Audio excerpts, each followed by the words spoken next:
What's up, everybody? We are here with an evening of darkness. I am Hunter, one of the hosts, along with Jackson. Today we're going to be talking about something that we've been getting into a lot recently, and let's just hop right into it. Well, before we do that, make sure y'all hit the sub button, subscribe, like, post notifications, recommend it to anybody you know who are big fans of horror. It really helps us out. Also, follow Horror Gang on Instagram, YouTube, and any other platforms he's on, which you can just go to his page and it's all there. Famous Monsters. You want to talk a little bit about it, like how you got into it? So for me, Famous Monsters was something that I've always been interested in, but I don't know. I've always thought the magazines looked cool until I finally just went and bought one. A lot of people that I, are familiar with in the horror genre, for example,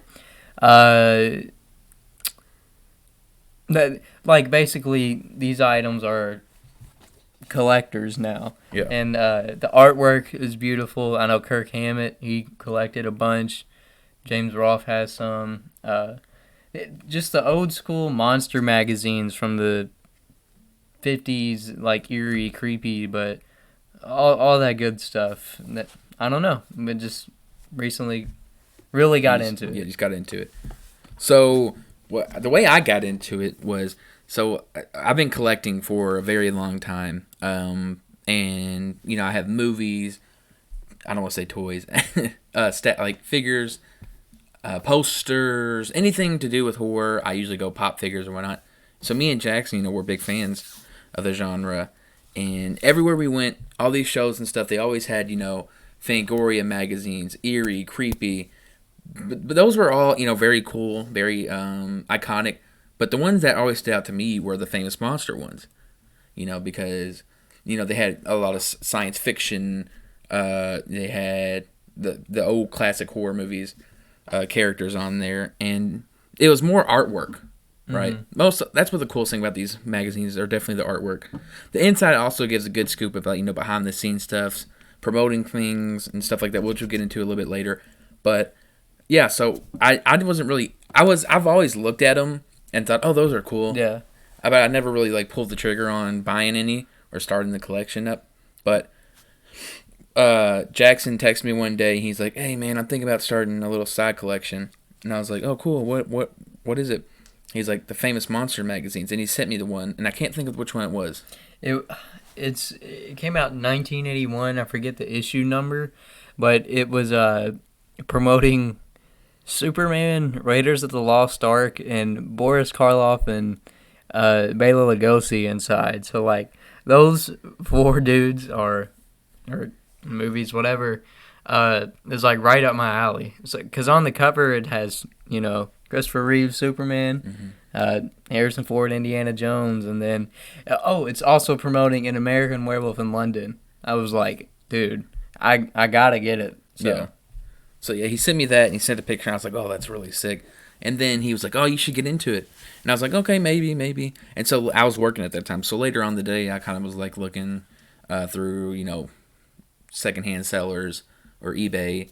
And I was looking kind of at the prices. I was like, oh, these are fairly, pretty cheap for the condition they're in. And so I didn't buy one straight off eBay yet. So me and Jackson actually went to a store. It's called Great Escape here in Kentucky, and it's kind of we're in our area, but it's a little farther away.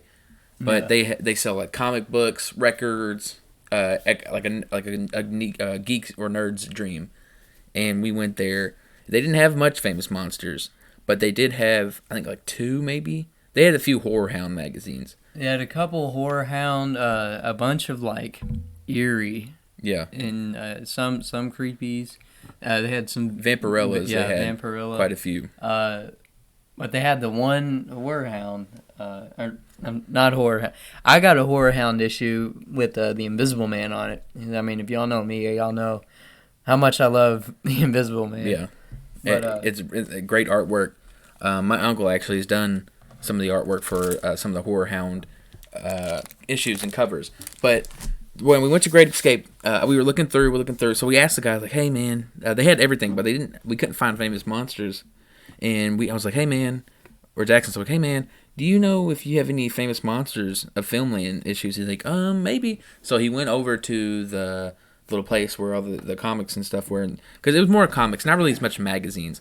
And so he's scrolling, he's like fingering through all these issues and stuff. And I don't know how we missed it, but he pulls out this famous Monsters of Filmland issue number 252. And it says Happy Halloween, helping of Hammer Horror. And I'm a huge Hammer Horror fan. And the cover, I wish we could put it up on the screen. It's The Curse of Frankenstein, Christopher Lee's Hammer Horror. And like inside of him is just all the Hammer classics. Yeah. It's like a collage. It's really cool, bright colors. Like you got the Mummy on there. There's Peter Cushing. Christopher Lee is Dracula as well. Some of the Dracula brides, and behind him in the background, you got like the Curse of the Werewolf, Phantom of the Opera, Gorgon, Frankenstein, Monster from Hell. Like it's if you're a Hammer fan, dude, yeah, like that's a horror fan in general, but like Hammer fan especially, that's awesome. Yeah, and it was very reasonably priced, so I pulled the trigger and got it, and I was very excited. And right after that, it was just like, it just sparked. Like, we went out to eat that night. We did. And I ordered like 4 off of eBay. We were just sitting there, oh, look at this one. Look at this one. Oh, look at the price on it. Oh, there's a bid. Oh, bid on it. I won. Yeah, and the great thing about collecting these is something that's very attainable. Like, you can definitely get all of them if you really wanted to. Yeah, I bet so. 100%. I mean, so far, the rarest one, besides like issue number 1 and like 2, the one that has been the most expensive that I've seen online and whatever is issue number 9 with Vincent Price from House of Usher on it. Mm-hmm. Yeah, that one looks really cool. I told you, I was like, that's probably my ultimate goal for collecting famous monsters, which we'll probably talk about it later, but I really hope they restart it. Yeah, oh yeah, we're definitely. I didn't even write that down. So yeah, we're definitely getting into that a little bit later, awesome. Which I'm very excited for. But yeah, so we ordered that. We went out to eat, ordered a few. But yeah, so that's how we got into it. Like we said, all these people, like these collectors, we're very jealous of their collections and stuff. They always had these famous monsters, and me and Jackson agreed. The coolest part about these is the artwork, hands down. Basil, I think I might be butchering his name. Basil Gogo. I believe his name is. Oh my gosh, his artwork is just incredible. And he sells the artwork without, the print on it. Just the artwork of the monster. He sells it for a shit ton. And it'd be really cool to get, but it's probably so hard and ridiculously expensive. But yeah, that's really, really cool about it is the artwork. And just, the promoting of these movies that not many people hear about. And I'm going to talk about it a little later when we go through the history of it. But yeah. Yeah.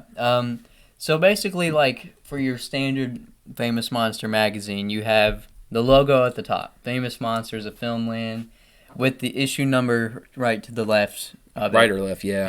Yeah, with the month. Just, like a comic book, kind of.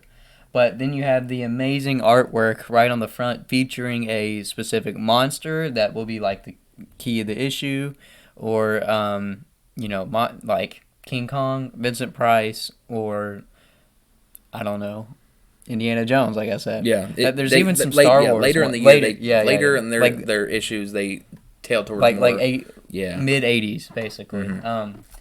But then you have, like, side topics that it talks about. For example, of Hunter's issue that I'm holding right now, which I'm very jealous of, Famous Monsters of Filmland number 64, it's got Vincent Price from The House of Wax on it. And if you didn't know, House of Wax is my favorite Vincent Price movie. Probably by that or Fall of the House of Usher. Those two are very close for me, which I might watch tonight.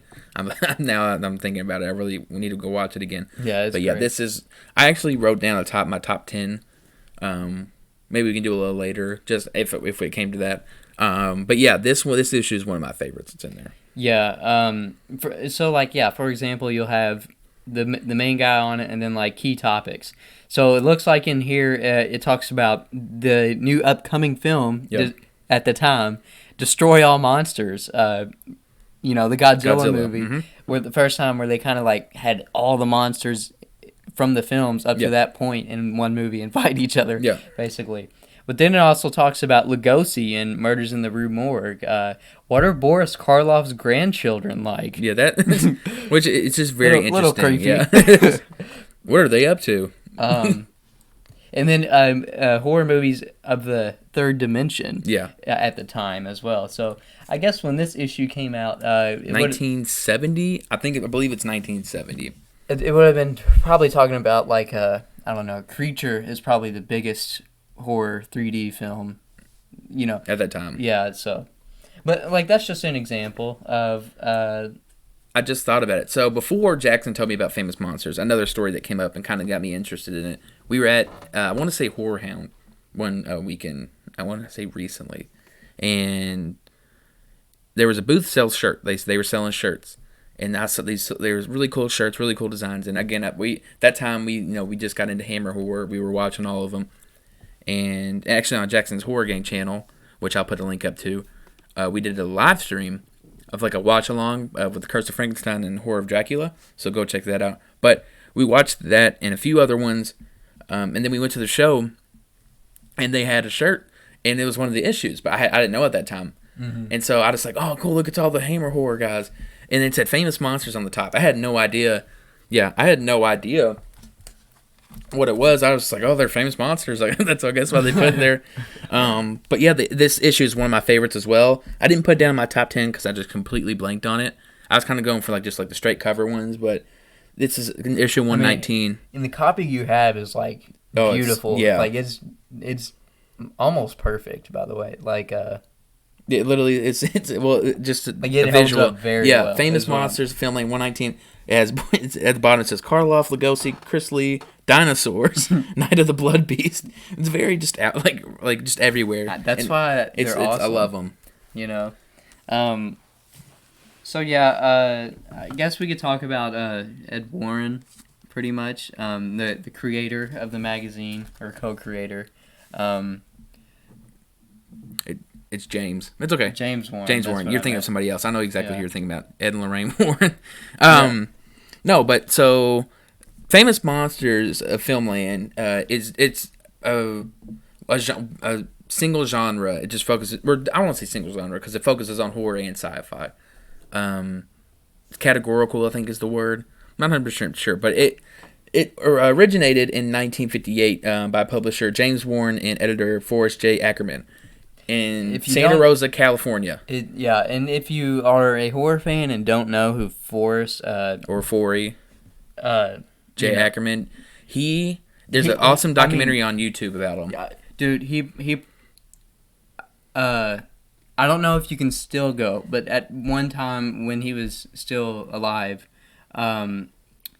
you could visit his house, like as a tour, because he probably has the best horror collection in the world. Like he has stuff that you would have didn't think that still exists. He's been around for a long time, and the thing about it was, but he was like the only guy who would keep the stuff from those movies. Yeah, because back in the day.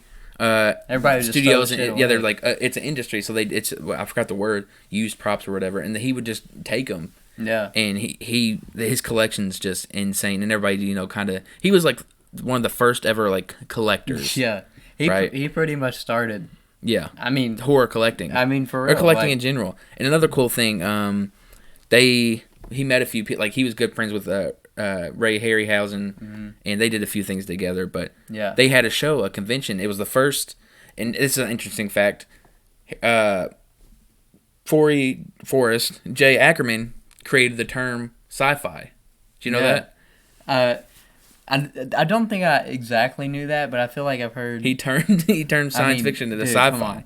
You don't have to prove your horror-ness enough. You know, like he's one of the goats in my opinion. And so they had like around that time. I want to say like the 50s ish. They had one of the first ever like conventions, science fiction conventions, and he dressed up as I forgot what character, but he was like way before. He was like one of the first ever conventions, but he's one of the first people to ever like dress up and go to it. I didn't know that. That's awesome. Oh, there's a great documentary on YouTube. Really? I watched in order for this. It's really great. Forrest J. Ackerman. He just seemed like one of the coolest guys, nicest, purest guys. Yeah, like pure soul. And I think one of the coolest things from his collection, and people have talked about it a bunch, but he has the last surviving model that they used for the original King Kong. It's in his collection. Mm-hmm. Like that. Like and that Mighty is probably, Joe Young, yeah, Mighty Joe Young as well, which is another great film. But yeah. Well, I think a lot of Ray Harryhausen stuff. He was just like, oh, here, and he's like, oh, thank you, I'll take that. But some of the things, Famous Monsters happened in 1958. One of the big inspirations for that, there was this thing called, I want to say Shock Terror, was like a televised show. I want to say horror host show. Yes, basically? Shock Theater. Sorry, Shock Theater. It was really originally conceived as just like a one-timer thing, right? And the 1958, the first issue is Forrest J. Ackerman and a model, I forgot her name, but he has a Frankenstein mask on, right? And it's just a red basic sheet, and it says Famous Monsters, and it just got great reviews, and everybody loved it, right? And one thing, James Warren, this was also in the documentary, Forrest J. Ackerman was writing, and James Warren was on the other side of him and held up a sign that said, "You are writing to 11-year-old boys." Yeah, I did see Write that. for your audience. Write stuff that's funny. And so that was their main target audience, was young teens and like young adults. Yeah. Because they knew their fan base and their targets. And so it got great reviews. Everybody liked it. And they like demanded a second issue. Yeah. The second issue, it's like somebody sitting down like crisscross applesauce. It's got like the like a werewolf mask on. Yeah. So, yeah, I mean, like,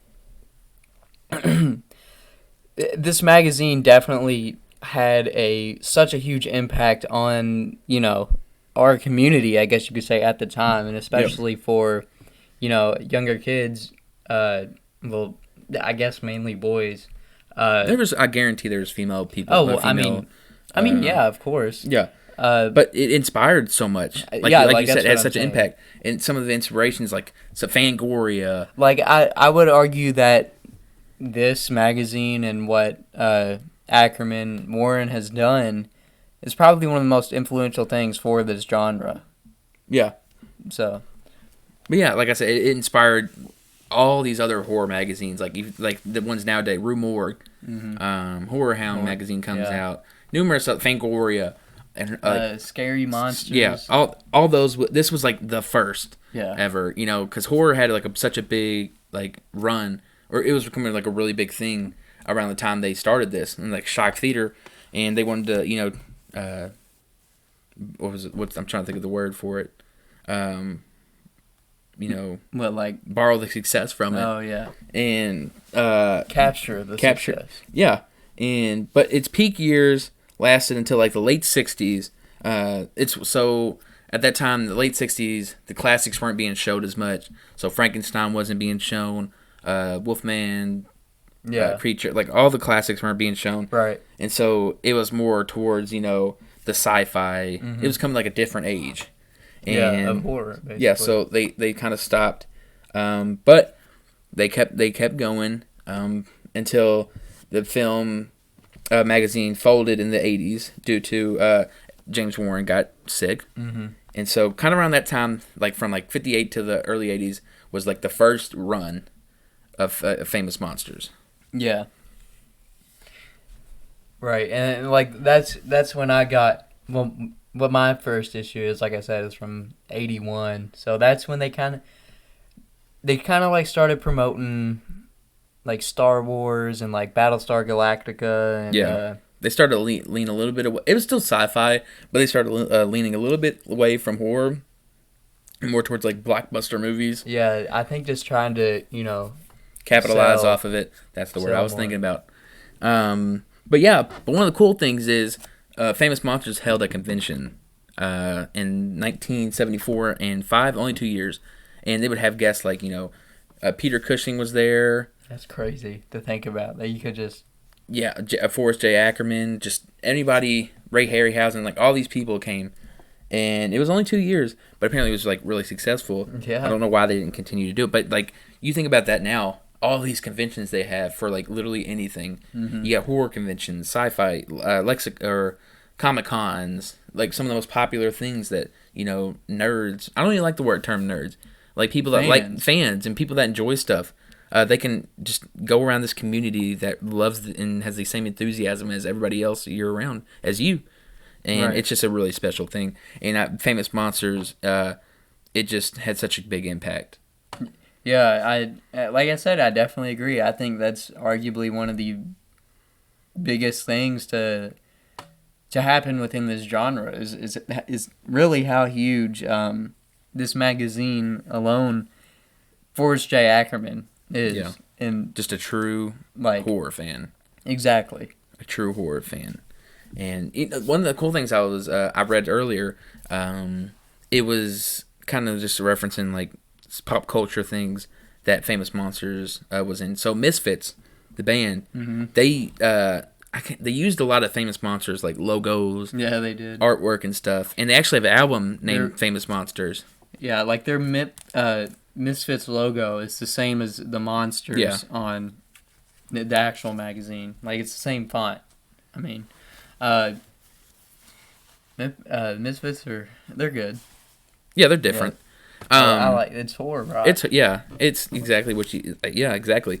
But it impacted or influenced so many others. You hear about like all these like directors and actors and musicians and just people like famous people. They're like, oh, I grew up reading Famous Monsters, and a lot of them, they didn't keep the collection. Yeah. They would take them out, cut out pictures, stick them on their walls and stuff. Which that's one of my favorite things, like flipping through these old magazines and seeing them promote these old toys that like now are worth boatloads of money. Yeah. For like you could have ordered a $2 Frankenstein action figure, and now it's worth like $100 plus based on the condition. So like, it's just crazy. You could order flipping through. You could order 8 like Super 8 films.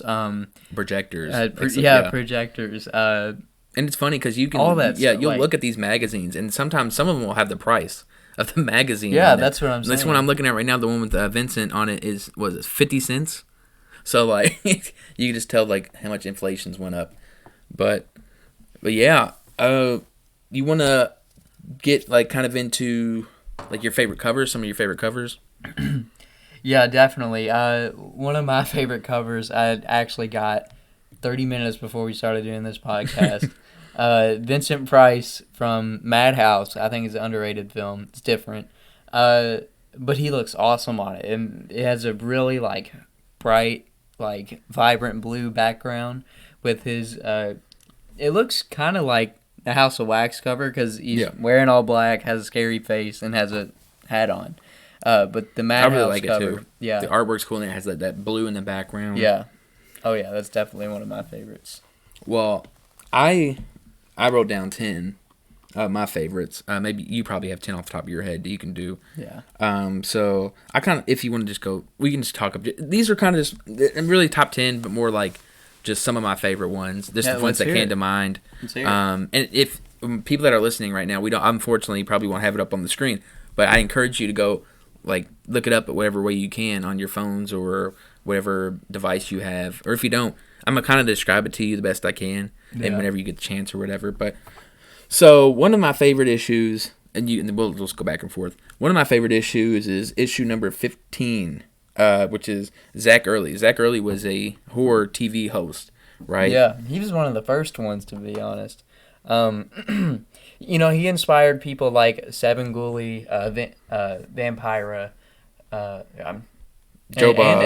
And Elvira. Joe Bob, yeah, as well. Dude, I love Joe Bob. We gotta do a podcast on him one day. Joe Bob, he's... But basically the picture is Zach Early. He has this like grimacing face, really beautiful artwork. Mm-hmm. And one of the coolest parts is the background of it. It's red, and then it kind of like...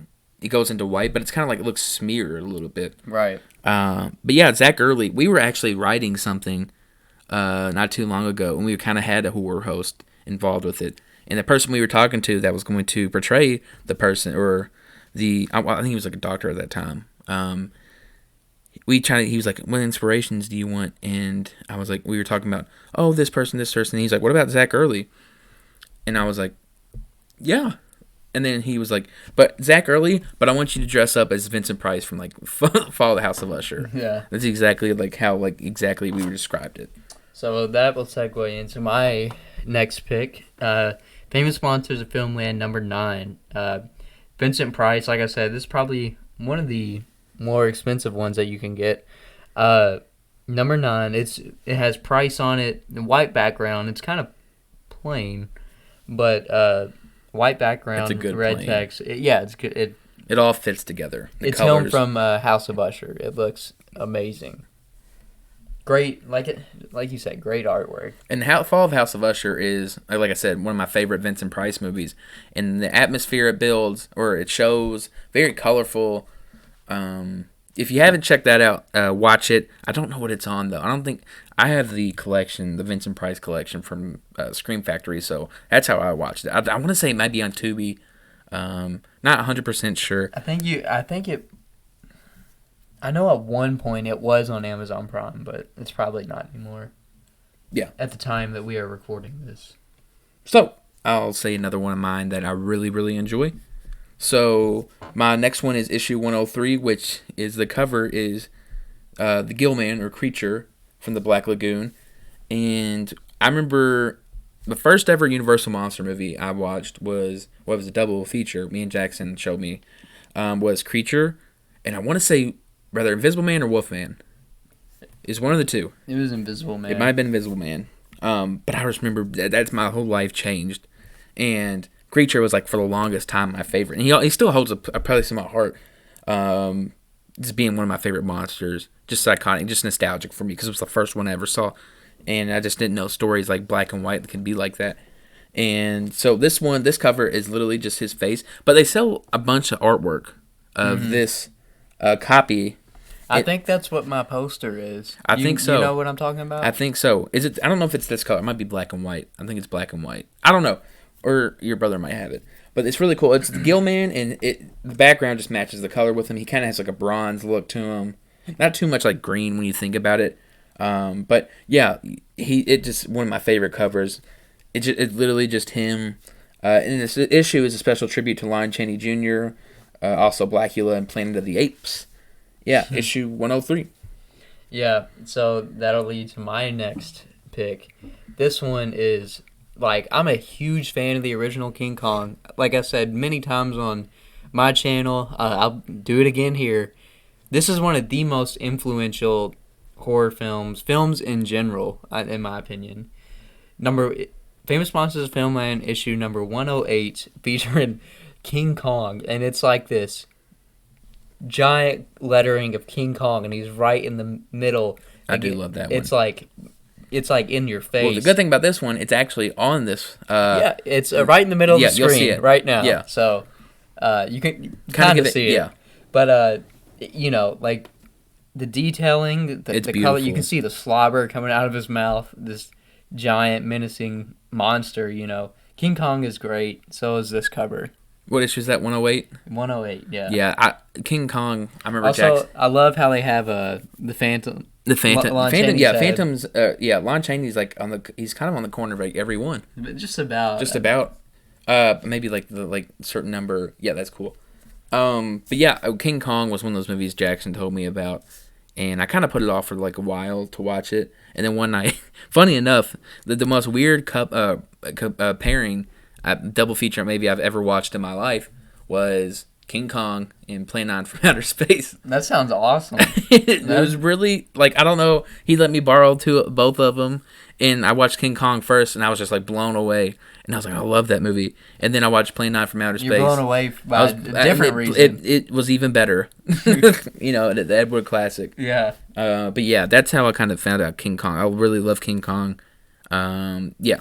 And so the next one I have is issue number 105. And like I said, huge Hammer horror fan. And again, I mentioned we did a podcast or live commentary on Horror of Dracula. And so that's the cover of this one. It's Christopher Lee as Dracula. Mm-hmm. Very cool artwork. Hopefully, maybe if you are looking it up right now, it's very colorful. It's very red and yellow. But it all fits together. I think most of them are painted, Yeah, they're painted images. Yeah, it's just so cool. The detail on it is just beautiful. The blood coming off the fangs. It's just awesome. It's special issue. Christopher Lee invades Los Angeles. Memorial to Glenn Strange. Plus Abbott and Costello meet Frankenstein is some of the features on there. But yeah, this one super cool. I saw this one. It's one I need to get, but I really love that one. Yeah, so my next one, Famous Monsters of Filmland number 20, featuring Lon Chaney Sr. from, the most famous lost film ever, London After Midnight. You want to know something funny? So Forrest J. Ackerman has the original teeth used in Hat from that movie. See, that's what I'm talking about. The original, that's exactly what I'm talking about. He has the best collection in the world. And Jackson knows, and I've said it before, and Jackson's a big fan of it too, but I'm like, I don't know why, I'm like so obsessed with like the image of Lon Chaney in this. Oh, like yeah. I have pictures, dude, artwork and stuff, and it's just it's so creepy. Yeah. Like, I don't know, but anyway, it's him, and I noticed a lot of the ones that I like kind of have a blank very simple. Like it's just his face. But it's all black. Yeah. And the other ones were all white, pretty much. Yeah. But yeah, it's all black, and you just see his face. You can tell that he's wearing the hat. But it's his menacing face with the red eyes, the sharp-looking, gnarly teeth. Yeah. And he's just, like, giving you that death stare.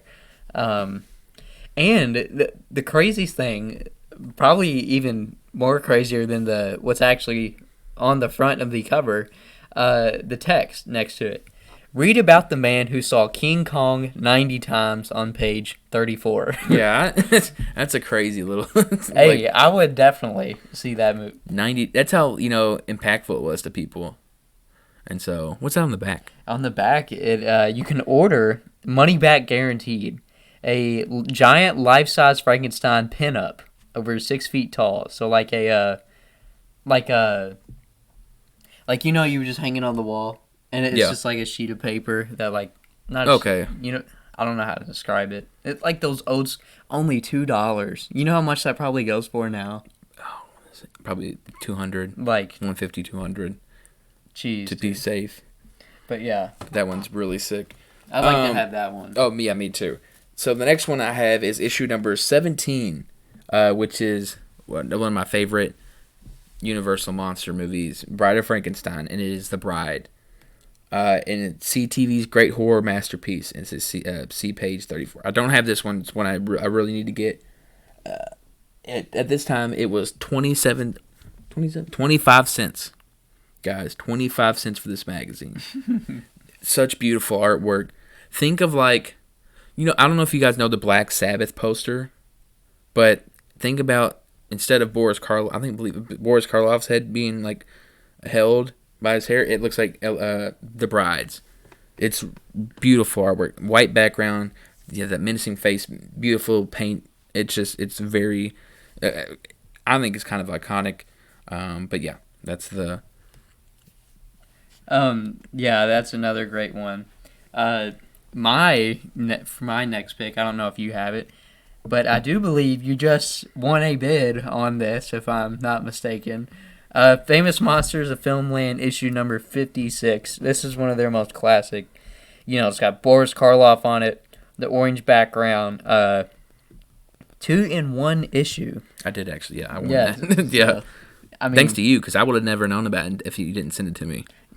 I mean, yeah. Came out July of, what is it? I think it's. But Frankenstein. Something. If just to inform you guys, is my favorite monster. I have artwork of him. I have figures, books, just all about him. James Well, genius. Karloff, dude. Karloff. I mean, yeah. Colin Clive. Dude, he was. I wish we could have got him more. Rest in peace. You're talking about Colin Clive? Yeah, unfortunately. Oh yeah, he died young. Yeah, he passed away young. I think he had a really bad alcohol problem. Yeah, which not to be like that, but I think a lot of people did at that time. The Great Depression was no joke. Yeah, so that's what was going on then. But this magazine, issue number 56, has an awesome picture of Karloff on it as the monster. So, yeah.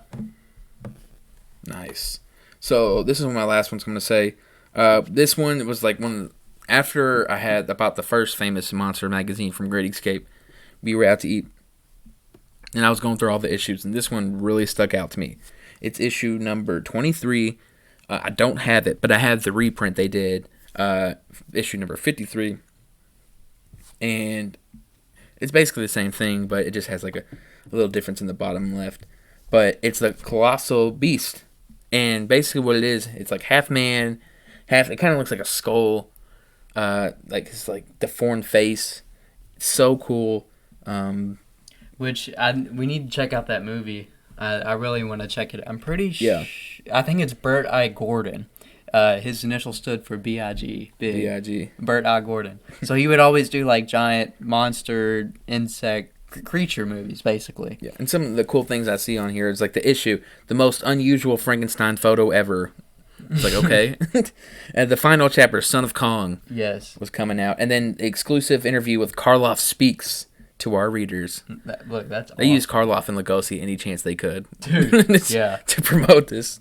Which is fine, because, I mean, I guarantee it got readers and people to buy it. People like us, man. And then, so I guess for my last pick that I'll go with is issue number 38. And that is the one with The Curse of the Demon from 1966. Death and destruction comes with Invasion of the Saucermen. I have seen Invasion of the Saucermen. It is not the best movie, but it's so cool seeing these movies being promoted like that. But The Curse of the Demon is one that I've always wanted to check out, and people talk highly about this film. And just the demon itself looks... I've always enjoyed the look of that character. Like, that's pretty demonish. It's pretty scary. I mean, yeah. It looks like... it's like huge... What year did that come out? The movie? Yeah. Let me check real quick. Was it like a 50s, like Atomic Age? It's 50s, but it's a British film. Okay.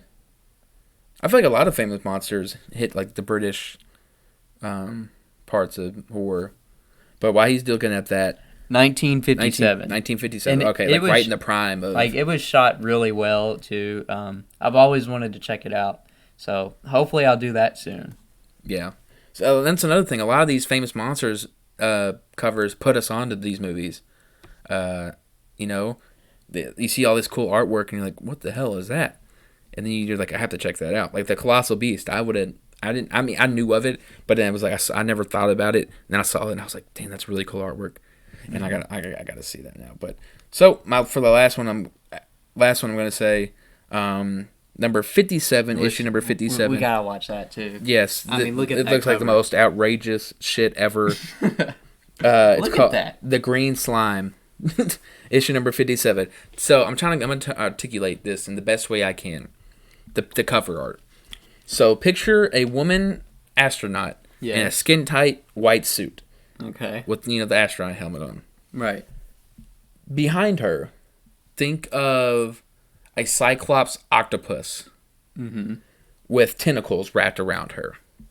As she is running away from what can only look like astronauts shooting guns at the octopus Cyclops with ships and the stuff in the back, and there's multiple actually Cyclops monsters. It's the green slime. The green slime, and I love the cover, just how like crazy it looks. Yeah, it's the pure sci-fi, like that. Like in a nutshell, that's sci-fi, and I have to get that one. It's a pretty early issue, September of I forgot, I don't know what year, but yeah, number 57. If you can look at it, please go look at that picture. It's awesome. Yeah. All the ones that we said, I guess the only one that you can And we're missing see, out on a few, too. Well, yeah. They're all great, in my opinion. But there's some issues. I think there was, like, a time period where they started doing, like, reprints, kind of, like, in, like, the late 90s, late 80s kind of play. But there's, like, a time period where it kind of just became, like, stills. It was like blocky, not really as much artwork. But yeah, like from 58 to like the early 80s, and then they started like I'm gonna be honest, 1958 to like early 80s, like it was like their prime. Yeah. That's where everything good. And then they came back from like 2000s ish to like I think the latest issue was of 2018, I want to say.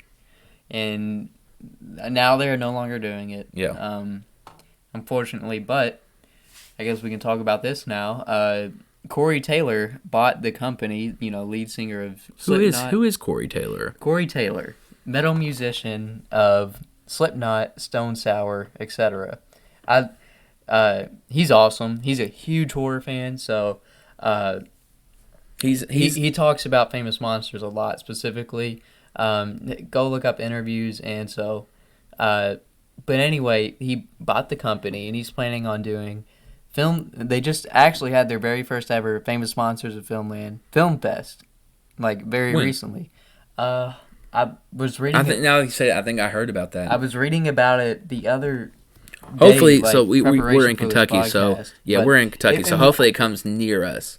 That would be really awesome to go to. I'm going, especially if Corey Taylor's gonna be there. I would assume he'd be there, kind of like running, operating it all. Yeah. So that'd be really cool. But Corey Taylor, he's also, if you have Shudder, he's in all these documentaries that talk about horror movies. In Search of Darkness. He's in a new one. I think it's new. It involves heavy metal and horror. Mm-hmm. He's in that. Talks a lot. But you can go on YouTube and just look him up. And I think there's videos of him showing about his collection, talking about it. Yeah. Really, really cool guy. Slipknot. I'm not huge on Slipknot. That might hurt some people's feelings. Like they're fine. They're good. But I know Jackson likes him a lot more than I do, which is fine. Everybody has their personal opinion. But Corey Taylor, I really enjoyed Corey Taylor. I think he's a really cool guy. Yeah, dude, he's so cool. Like, there's this one video I saw on YouTube where he just goes in the comic book store looking for everything horror that he can find. Yeah. He was like, this giant alien figure. He's like, I'm taking that. He's like, he's a huge fan of Alien, so I think that might be his favorite horror film, actually. But he was like getting a bunch of alien stuff, and then he found some Famous Monsters magazines. He's like, dude, I used to have this one as a kid, and he's like, he just bought them all. Yeah, but I say, because a lot of people like who are nostalgic with them, like I said earlier, they cut up the pictures and they like tape them on the walls, tape them on stuff, and they never had like good fine issues of them. So a lot of people rebuy them. Right.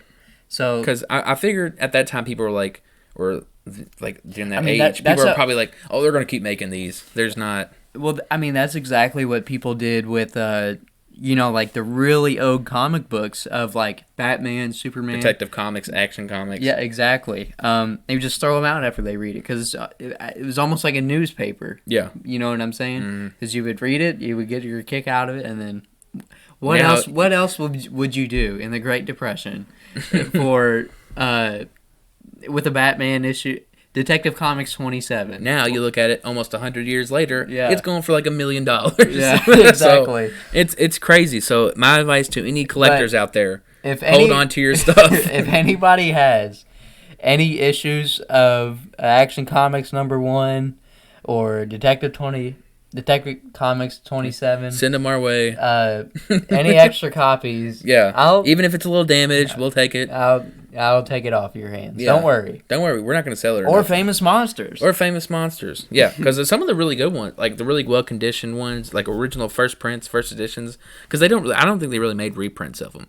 So like the first editions, I think I saw the issue #1 going for like 1,500, 2,000, which is not 1,000. Too terrible when you consider some of the other stuff that people sell. Right. When you said it's very obtainable to do, yes. Like if that was your main focus, like something that's like almost impossible to do is collect every Batman. Every movie, as much as I would want to, every pop figure, every movie, every figure of your favorite person, every poster. I've collected comics, and one of my goals was to collect the entire original Batman series. There's Detective Comics, and then there was Batman, which started in May of 1940, I want to say. and it's the classic cover of Batman and Robin swinging on a rope, and it just says Batman. I was about 12 when I realized that's impossible. No, you can do it. Because I was you put spending, your mind to, bro. Because I would go to Comic Cons back in the day. You just gotta put a mortgage down. Exactly. Now that I got a credit card. Yeah, now I got a credit card. I can buy anything. I can buy Adam West. Exactly. I would be spending like $40 on like issue number 120. 357. And so I was like, if I'm spending this much on like 120, how much is like number 60? I say, how heartbroken were you? Number 40. How heartbroken were you when you looked up issue number 1? Man, I've always wanted that. I mean, Justice League is obtainable. It's super hard to get, but it's attainable. My father has done it, so props to him. Detective Comics, I tried. Sometimes I'll still go and like look to see at what comic stores has the oldest issue of, for example, Batman and Detective Comics, because I still collect them. Just it's not my main focus. So I looked up Detective Comics number 27, which is the first issue of Batman ever. It says the price will most likely exceed $3 million. So you guys, that's why we really need you to listen to this podcast. Yes, if anything, subscribe. If anything, just put this shit on in the background, mute it while you're at work or whatever. Keep your dogs entertained. We need to buy Detective Comics number 27. That or Famous Monsters number 1. Yeah. So both. But yeah, so I got a question for you. So now we're talking about the new. I might have an answer. Now we're talking about the new Famous Monsters and Corey Taylor's revival of it. And like you said, he's gonna make productions out of it, films, conventions, merchandise, all that. But more particular in the magazines. Yes. What do you think they're gonna be like? I think they're gonna look like the old magazines in a way. I think they're gonna look like the old magazines, like same kind of style, same format, same format exactly. But they'll modernized maybe. They'll have newer guys. Like it'd be awesome. It'd be to see Jason or in Freddy. That like kind of painting. Exactly. Like yeah. what I'm saying? Gosh, yeah, and Michael. But still, the monsters. We need more monsters of all this stuff. He's a huge Godzilla fan, so I know that will be an issue at some point. I just hope they really show the obscure stuff again. Invasion of the Saucermen and the green slime. The green slime. All that stuff. But yeah, I'm really excited. I really hope they do. If they do, I'm subscribing. If they bring back the magazine. Yeah, I remember when we first saw that Corey Taylor was buying the rights to Famous Monsters. It was a while ago. We got really hyped for it. We weren't even collecting them. I know. We were like, oh, it's gonna be awesome, and we're gonna start getting them. We weren't even thinking about getting the originals. But my opinion on it, what he should do, I think make it as simple as just like the old ones, like you said. Yeah. Use classic monsters, but just do everything. Like even modern. That's what I'm saying. Modern movies. Like, it would be cool if we saw, I don't know. Like an A24 collage or something. Yeah, that's what I was like the... 28 weeks later, or you saw, oh my gosh, there's like so many. Get Out. Yeah, something. Like Jordan Peele stuff. Or 90s, like horror, like Scream. But like the big three, Freddy, Jason, and Michael, there's so many movies you can, use for inspiration for covers on. Yeah, like he can do so much now. That's why Shining. Dude, yes. Dude, Jaws. Oh my gosh. The list. Alien was Exorcist. There's the limits are like in the 80s or whatever. That was when they were doing like the stills of just like kind of pictures of the movies. Yeah. And Aliens was on there a little bit. Yeah. But I want it like that. Like Ripley. Yes. In the Terminator. Predator. The list is he's getting chills. He's got chills, guys. He's got chills. Corey. Come on, Corey. Don't let us down. But hopefully he releases the magazine or just the announcement of it. He's already announced he's gonna revamp it, but hopefully he announces like when the first issue is gonna drop. And I wonder if it's gonna be like bi-monthly or monthly or like maybe. I read yearly. that they'll do like a couple issues a year and then like an annual. So that could be wrong, or that could change is what I mean. But so like. it would be you'll have 3 issues for the year. So let's say 2023 we'll have one in. I think that's how Famous Monsters, Like, the originals. Yeah. We'll have one in July. It's probably split it up. So 4, so April, and you go to like August, they maybe, always have an like October November. issue. Yeah. Like, for Halloween. Then you'll have that last issue of the year where it's like, oh, they're celebrating that year. But another cool thing Famous Monsters did, so every like annual one they did, I remember issue number 10, I believe. Issue number 10, they made a big deal about it.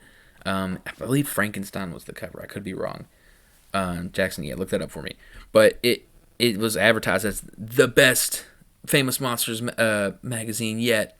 And it was like 50 pages or 100 pages or something like that. Just really like just big. And I want to say Frankenstein was on it. Claude Rains, Phantom of the Opera. Wow. Look at this on the back. Own your own monster. Man, that would have been like a little like a kid's dream back then, man. That's Claude Rains Phantom. Yeah, that one's probably going for a little bit more. Dude, it's talking about Psycho in here. That Psycho just came out. That's awesome. Like a critic review of Psycho when it came out. I think that's pretty cool. Well, they also did like a 50th issue. I think Lugosi was on it, and then there was like the 100th issue. I'm pretty I'm almost positive Frankenstein was on there. That's the one with Frankenstein. And they were like big like issues that kind of like ran through like the history of them, or like past ones they've done. But we talked a lot about Famous Monsters, but one of the things they've influenced was Horror Hound, which is kind of like they have their own shows. We go to usually. They have guests come, which I believe Tom Savini's going to be there this year. Bruce Campbell, D. Wallace, the E.T. group. But Horror Hound, they tackle like a lot of newer stuff, a lot of cool artwork. Like I said, my uncle did artwork for it. A lot of people are into it. I like them. Like Jackson said, he got one of the Invisible Man, which is really sick. Now there was one I almost got that Great Escape had, which was Dead Alive. I forgot what issue it was, but it was so cool. Dude, it was when he had the lawnmower. Yeah, but I just didn't want to go down that road because I knew I would have just been broke if I was going to get both.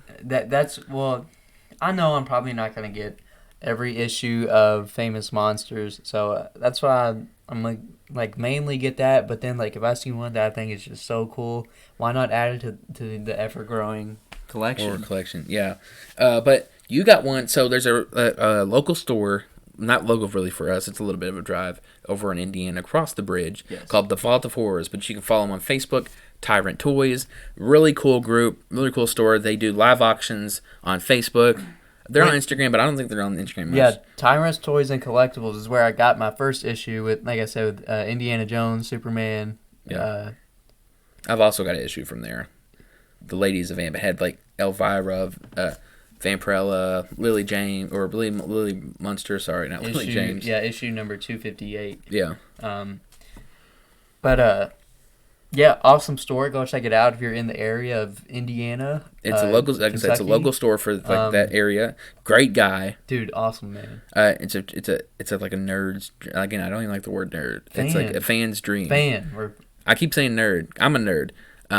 But yeah, it's a fan's dream. You go in there and it's just like so much stuff. From like horror movies to like G.I. Joe's, Transformers. Mm-hmm.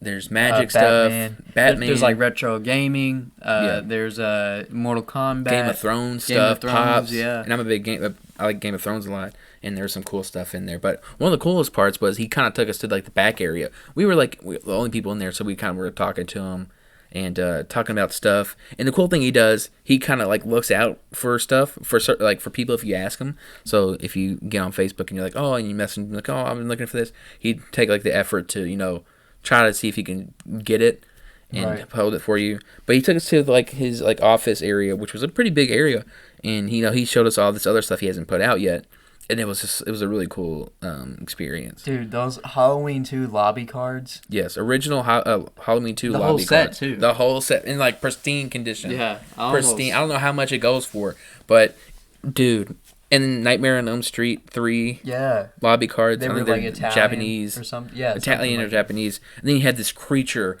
It was like the creature from the Black Lagoon. Like it wasn't like it was like kind of like a poster, but it was like smaller, and it had Julia Adams autograph, Rico Browning, and I forgot the other guy. Ben Chapman. Who played it on land. Yeah, and they had the original 3D glasses that came. Whoever saw it. Yeah. And I forgot what else was in it, but it was super cool. And then he had a whole bunch of like one sheet posters. Mm-hmm. And he's a really big fan of The Howling. It's his favorite movie. So he had a really cool Howling, like, original, like, it's not posters, they're like one sheets. I don't know exactly what they're called. But, yeah, really cool store. Yeah, go check him out on Facebook. And, yeah. And so, yeah, that's where I first got it. And then he was talking, we've kind of built, like, a cool relationship. And, he was like, "Oh man, I got some of these other ones right now." Because I said, "You got anything, Vincent Price?" Of course. He pulls out this magazine from the UK. Well, it wasn't just one. He brought like a stack for us. Yeah, like a. And it was called The Dark Side, right? The Dark Side. And it was like this like UK series. And they're like bigger magazines. Like they're longer. Yeah. Than like a standard, I guess, regular magazine. Yeah. But the one that I got, I couldn't pass it up. It had Boris Karloff, okay.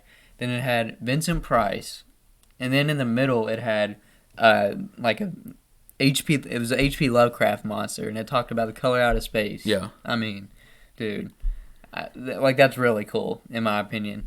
And then it's really cool. If you get a chance, look it up. Yeah. I don't know what issue number it is. I think it's 119. Because Yeah, I've check looked that. at it. It's really cool. Really cool. It's like a purple, blue, green-ish color painting. Really sick. But some of the other ones, of course, the UK like production group or publishers that do it. So a lot of foreign horror movies, more like a British Hammer, a lot of Hammer stuff, and some of the stuff I haven't even heard of, which is really cool. I got to get it like a little insight on what's what of that. But they also there's like an Exorcist one. And like I said, a lot of Hammer stuff. But they're really cool artwork, and like they're very long. And it came in a back and board. But he really cool. Shout out to that guy. I forgot his name. I want to say I'm not even going to say it because I don't want to be wrong. 198. Sorry. But I mean, and it even talks about the classic monsters. That's Lon Chaney Jr. The Night Beast. A low-budget 80s horror film. And, just some other really cool stuff on there. The Dark Side. That's pretty cool. Yeah, and Jackson was like, should I get it? I'm like, dude, you got to get that. I was like, not only is it cool, he's like, but I don't want to, I know if I get this, I'm the type of guy, and I'm the same way, that we have to get them all. I'm like, dude, you don't have to. I was like, just get this one. It has Karloff, Vincent Price, and H.P. Lovecraft. That's three of your favorite things. I was like, you got to get it. Just like the Horror Hound Invisible Man one. I was like, you had to get it. Right. I was like, I'm not letting him leave the store without I got it. the Dead Alive one. Too. I wish I would have got the Dead Alive one. I love Dead Alive. Awesome. Hopefully, maybe we'll do a podcast on it. Hopefully, that gets a 4K. Dead Alive, Italian, or not Italian, Spanish. What? It's Peter Jackson. It's Peter Jackson. So Australian or New Zealand? New Zealand. It's foreign. Wherever he's from. Yeah, but it's dubbed. And it's just one of the most batshit crazy movies. It's probably not, but it still could be.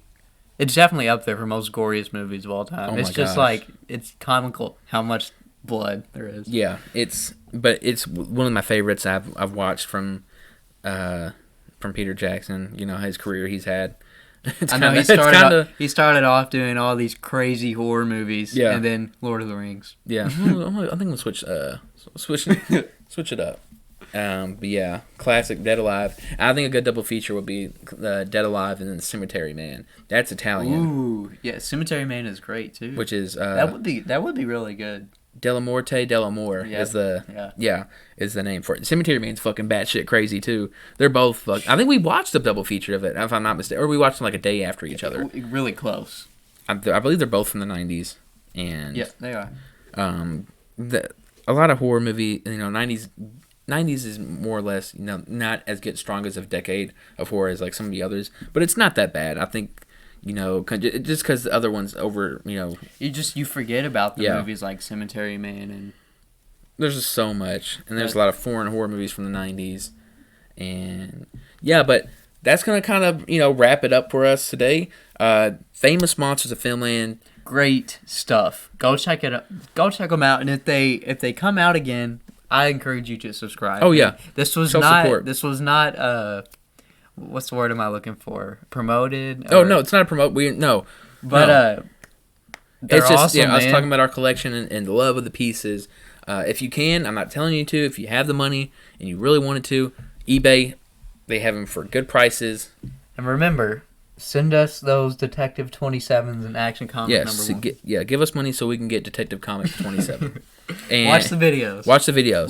Subscribe. Subscribe. Please subscribe, put it on the notification button so you know, recommend to a friend. An Evening of Darkness, issue number 2, Famous Monsters of Filmland. It's been a good one. Peace.